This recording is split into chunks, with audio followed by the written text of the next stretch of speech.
Hello everybody. Today I will be talking about the search for enlightenment. And searching for something is a funny thing, because if you search for something, it's implied that you don't have it. And it's implied that you try to become more than what you are right now. It's implied that you need to learn something, you need to grow. And for many of you, it might be that you imagine yourself as being trapped in a human body with human conditioning, with the conditioning from our childhood, from society, into something that you don't want to be. And from this place, you try to get free. You fight with the experience of being a human. And I would just invite you to imagine that what if you already are enlightened, you're already completely free, but you still have these struggles, but that you choose these struggles. And this might be hard to comprehend for some people who are really struggling in life. And if you haven't had an experience of what I would call an enlightened experience, or an experience of, at least to the most part, be free from previous conditionings and ideas of how life should be or who you should be. Because once you truly get into that place, you will see a resistance to letting go of everything.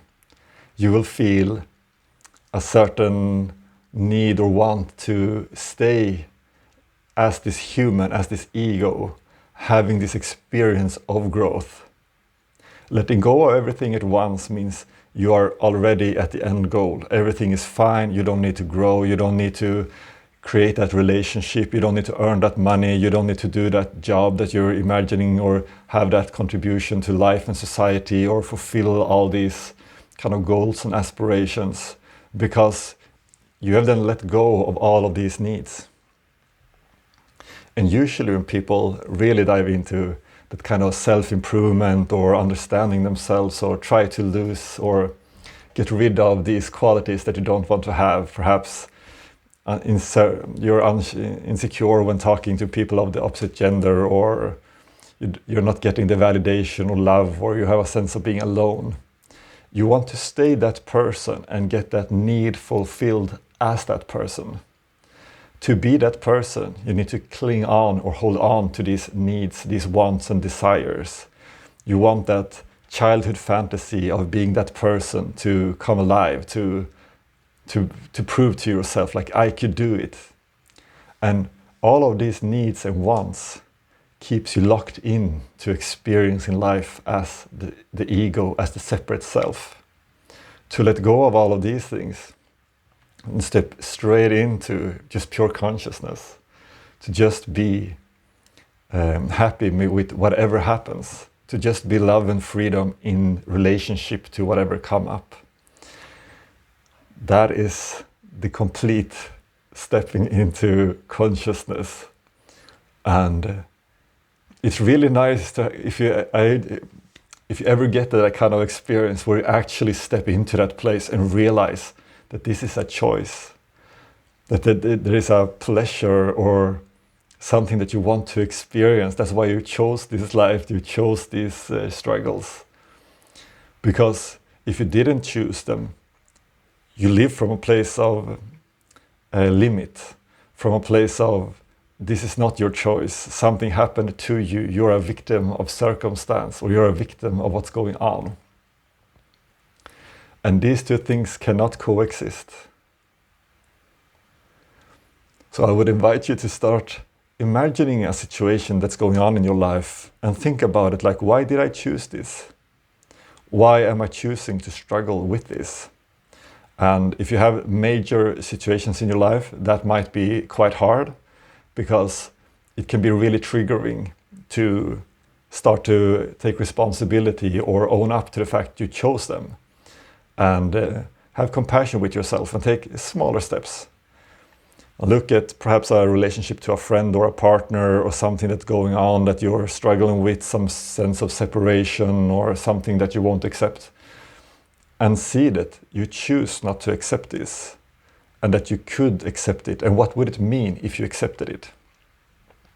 Perhaps that would be a concession to that you're not as connected as you wish you were in a relationship, for example. Can you still stay in the relationship with that acknowledgement that you're not that connected and that you don't want to be, that you choose not to be? And that perhaps might shatter a thought, an idea about how a relationship should be or how it should function. A big trap with this might be that you instantly rush ahead and start thinking about how you need to behave if you take responsibility for something. For example, say that you want to start a new business, start your own line of work, for example, and it feels like if you take responsibility that you want to quit your current job and do this new thing, then it might instantly be like, oh, then I have to act upon this, and you're not yet free from all of these constraints, all this fear and negative self-talk. And so that feels really scary. So just thinking about taking responsibility for that step might be really scary. And I would encourage you not to rush ahead. Start with just grounding yourself into the present moment, into yourself, and explore from a place of curiosity why you choose certain things. And don't rush ahead from that place. Stay there until you feel actually grounded in that place, and then see what you choose to do. Because it might be that you have other needs that needs to be met first before you take that step. And that is why you get a sense of perhaps anxiety or worry or really feeling nervous about rushing ahead, because it might actually be you losing contact with yourself. You have this idea of what you should be doing. But I just encourage you, step back and explore life from a place that you chose this. And then see what happens. Slow everything down. Get down to the present moment and explore. And then discover who you are, what you want to do.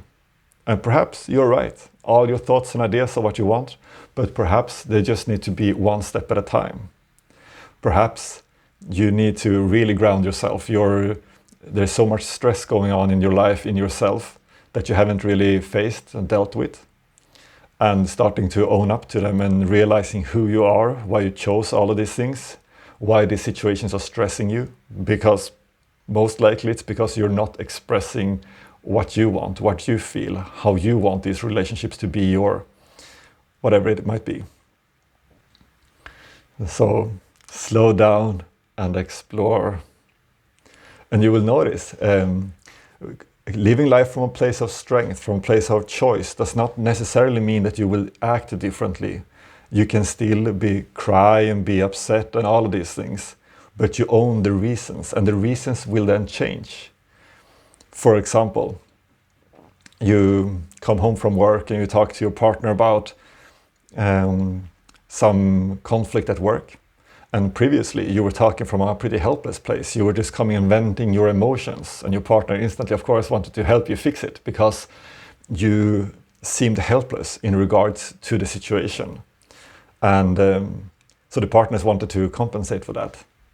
But if you instead come home and you express like you're really sad, that you're realizing that these relationships isn't working out, or that you wish you could be closer to them, or you realize that perhaps your boss and you are not going to see eye to eye about certain things, and you wish that you could manage your job in a certain way, but that won't be possible because the other people at work don't want to do it in the same way, and that might limit you. That might make you feel like, oh, I could perform so much better, but now I have to settle in this situation and do it their way.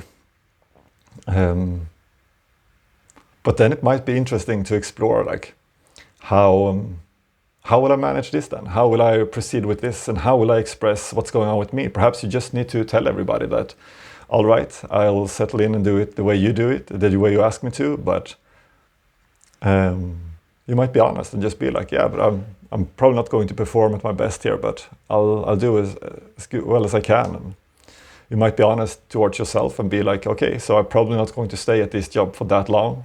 even though you wish you could, you wish it would have been different at this job.